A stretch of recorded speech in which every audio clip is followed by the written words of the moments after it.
In the early 1800s, three empires, Spain, Mexico, and the United States, each tried to seize the southern plains, but all were stopped cold by a tribe numbering fewer than 40,000.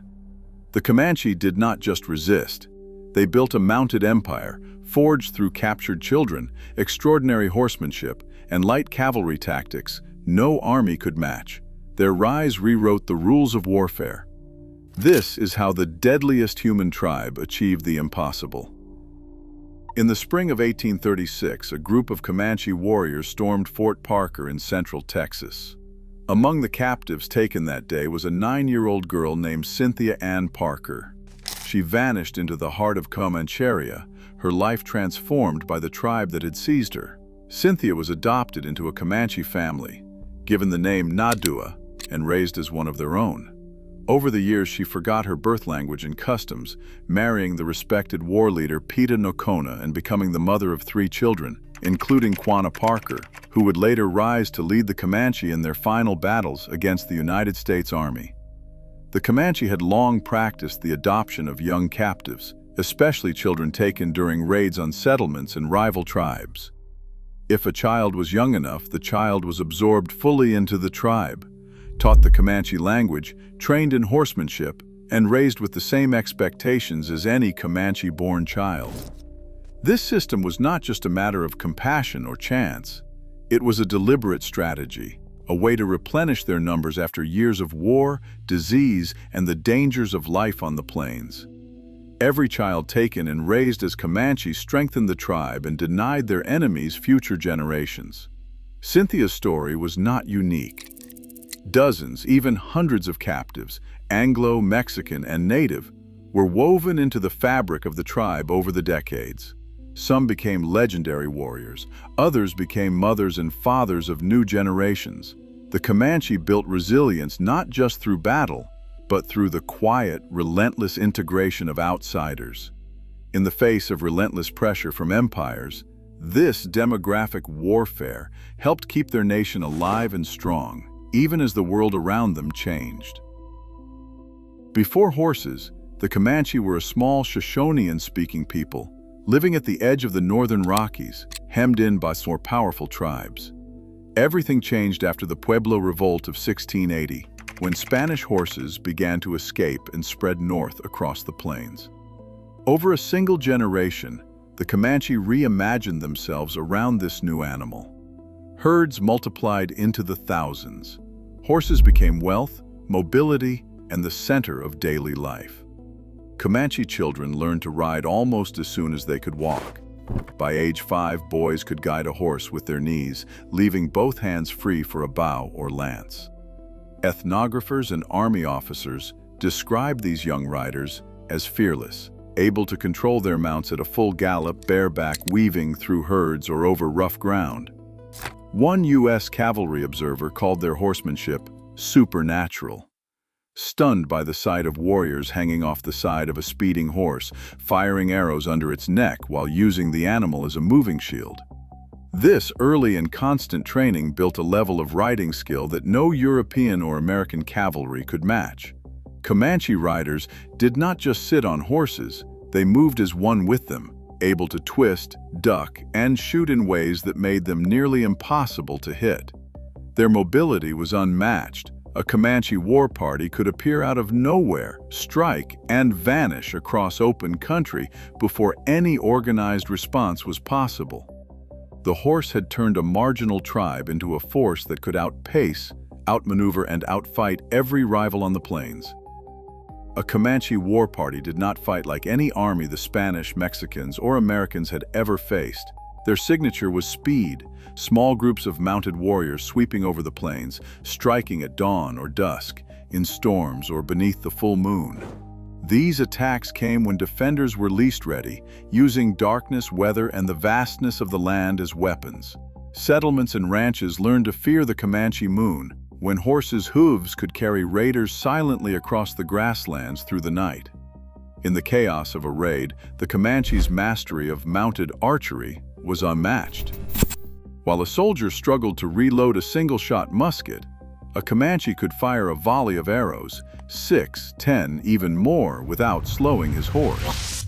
From a full gallop, warriors loosed arrows with both hands, guiding their mounts with their knees, turning the horse's body into a shield. At close range, their arrows could punch through wagon boards or unarmored bodies, and the sheer volume of fire overwhelmed defenders before they could return a shot. But these raids were not just about killing. The Comanche targeted what made the frontier work: herds of horses and cattle, the lifeblood of every settlement. A single raid could strip a ranch of its animals, leaving families stranded and economies broken. They rarely sought pitched battles. Instead, they made entire regions unsafe to live in. Soldiers and settlers alike found themselves chasing shadows as war parties vanished into the plains, splitting into smaller bands, leaving no trail to follow. The result was a kind of warfare that turned mobility and surprise into fear, and fear into control. Fear did the work of 1,000 warriors on the Texas frontier. Settler diaries and county histories describe fathers keeping a single loaded gun in reserve, not for the defense of the cabin, but for the unthinkable choice if Comanche raiders broke through. Some men openly vowed that no wife or daughter would ever go alive into Comanche hands, and a few carried out that promise in the chaos of attack. The terror of capture was so complete that even the rumor of a Comanche war party could clear entire districts overnight. Families would abandon cabins, leave livestock to wander, and crowd into makeshift forts or towns at the first cry that the Comanches were coming. In northern Mexico, the mere word of a raid sent ranchers fleeing to walled towns, leaving the countryside empty for months. Stories of mutilation, torture, and abduction spread faster than the riders themselves, and the psychological shock paralyzed whole provinces. Comanche brutality was not random. It was a weapon, making vast stretches of land unlivable without ever needing to be occupied. The result was a frontier that emptied itself, surrendering ground to fear long before any battle was fought. In Texas and northern Mexico, Comanche raids forced Spain and later Mexico to abandon roughly half their northernmost settlements. Missions, ranches, and presidios that once dotted the frontier were pulled back hundreds of miles, leaving a vast interior known as Comancheria. Spanish officials recorded entire districts emptied, with ranchers and townsfolk retreating south in the face of relentless raids. After Mexican independence, the pattern only intensified. By the 1840s, large stretches of Coahuila and Chihuahua had become no man's land, their economies shattered by Comanche predation. The United States, inheriting this problem, spent 40 years and millions of dollars in a grinding campaign against a force that never numbered more than a few thousand warriors at a time. Historian Pekka Hämäläinen describes this as a true imperial rollback, driven not just by violence, but by the Comanche's internal engine of excellence. Boys began riding almost as soon as they could walk. By age 5, many could guide a horse with their knees while using both hands for a bow. Training was constant, with games, hunting, and daily life all doubling as preparation for war.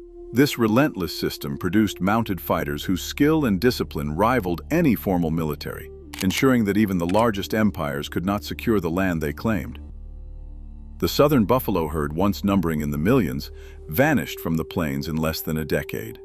From 1871 to 1874, professional hunters armed with powerful rifles and backed by the railroads slaughtered over 3 million animals. Hides brought quick cash at the railhead, while carcasses were left to rot.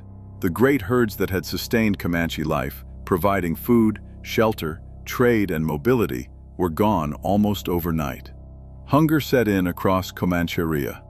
In September 1874, Colonel Ranald S. Mackenzie led 500 cavalry and scouts into Palo Duro Canyon, where the last large bands had taken refuge. His troops attacked at dawn, burning hundreds of lodges and destroying the winter food supply. Most devastating of all, Mackenzie's men captured about 1,500 horses, and after keeping a few hundred for army use, shot over 1,100 in a single day. Without horses or food, the Comanche could not survive the winter on the open plains. By spring, the last free bands surrendered at Fort Sill, their world broken not by a single battle, but by the systematic removal of everything that had made their power possible. Today, the plains the Comanche ruled are settled and mapped, but their legacy still shapes debates over power, resistance, and what domination truly costs. Their story proves that military supremacy is not about numbers, it is about adaptation. The balance between violence and survival remains a question every society confronts.